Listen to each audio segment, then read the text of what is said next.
हड़प्पा एवं मोहनजोदाड़ो की पुरातात्विक खुदाई के प्रभारी थे सर जॉन मार्शल। न्यूमिस्मैटिक्स क्या है? सिक्कों व धातुओं का अध्ययन। एशिया माइनर स्थित बोगाज का महत्व इसलिए है कि वहाँ से जो अभिलेख प्राप्त हुए हैं उनमें 4 वैदिक देवताओं इंद्र, वरुण, मित्र, नासत्य का उल्लेख मिलता है। अशोक के शिलालेखों को पढ़ने वाला प्रथम अंग्रेज कौन था? James Prinsep. अशोक के अधिकांश अभिलेख भाषा व लिपि में हैं। प्राकृत, ब्राह्मी। किसने अशोक के द्विभाषाई ग्रीक अरमाइक अभिलेख प्राप्त हुए हैं? सर ए कूना, कंधार। अशोक के मानसेहरा पाकिस्तान एवं शहबाजगढ़ी पाकिस्तान से प्राप्त शिलालेख में किस लिपि का प्रयोग किया गया है? खरोष्टी। प्राचीन भारत में कौन सी एक लिपि दाई से बाईं ओर लिखी जाती है? खरोष्टी।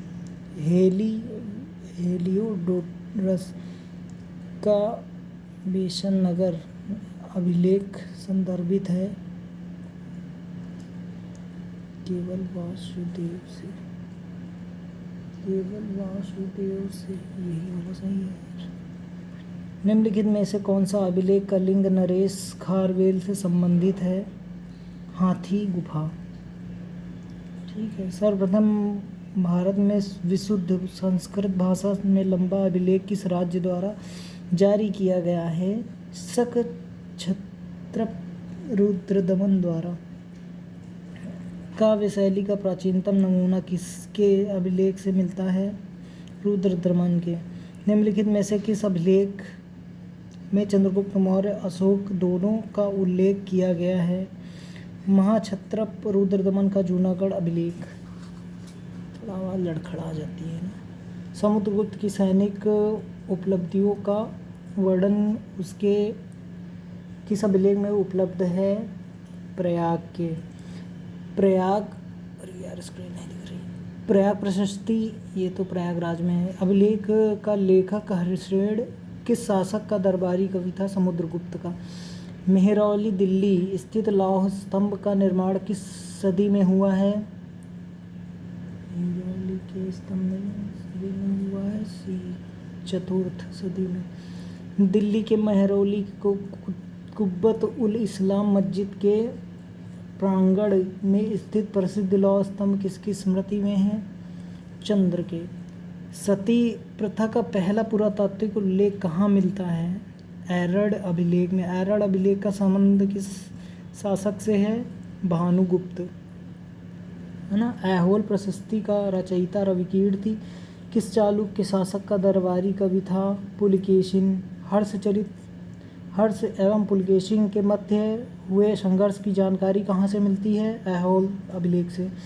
कवि कालिदास के नाम का उल्लेख किस लेख में प्राप्त हुआ है? ऐहोल की उकेड़ लेख में। अभिलेख को ऐतिहासिक प्रकथन के साथ प्रारंभ करने की परंपरा को सूत्रपात किसने किया? राजराजा फर्स्ट ने। कहाँ से प्राप्त अभिलेख में महासभा की कार्यप्रणाली के विषय में विस्तृत जानकारी मिलती है? उत्तर मेरूर में। भारत में सिक्कों का प्रचलन कब प्रारंभ हुआ? 600 ईसा पूर्व में, है ना। भारत में प्राचीनतम मुद्रा का दमन मुद्रा माना जाता है आहत सिक्के। भारत में सर्वप्रथम स्वर्ण मुद्रा किसने चलाई? इंडो बैक्ट्रियन ने। निम्नलिखित में से किसने सोने के सर्वाधिक शुद्ध सिक्के जारी किए? कुषाण ने। सातवाहन के समय मुद्रा सर्वाधिक किस धातु की बनी? शीशा की। निम्नलिखित में से बड़े पैमाने पर स्वर्ण मुद्राएं चलाई कुषाण के शासकों ने। इधर देखते हैं थोड़ा। सोने के सर्वाधिक सिक्के किस काल में जारी किए गए? गुप्त काल में। निम्नलिखित में से किस स्थल को रोमन सिक्के मिले हैं? अरिकमेडू में।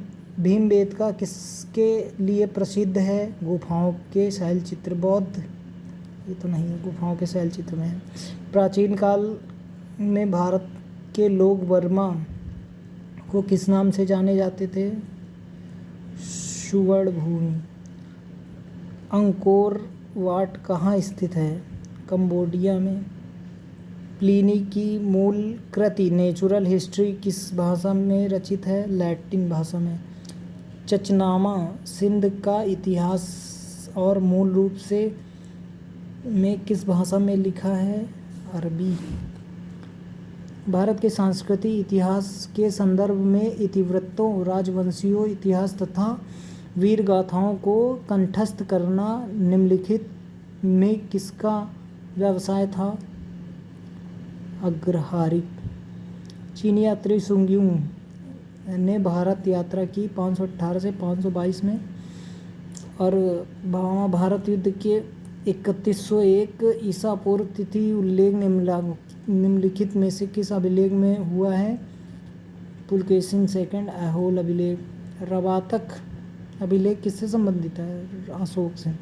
भारतवर्ष के लिए इंडिया शब्द का सर्वप्रथम किसने किया प्रयोग? सर्वप्रथम किसने किया? हेरोडोटस ने। किसने ब्राह्मी एवं खरोष्टी लिपि को उद्वाचित किया? जेम्स प्रिंसेप ने। निम्नलिखित में से प्राचीन भारत की कौन सी लिपि दाहिने से बाईं ओर लिखी जाती है? Kharosthi. Thank you so much.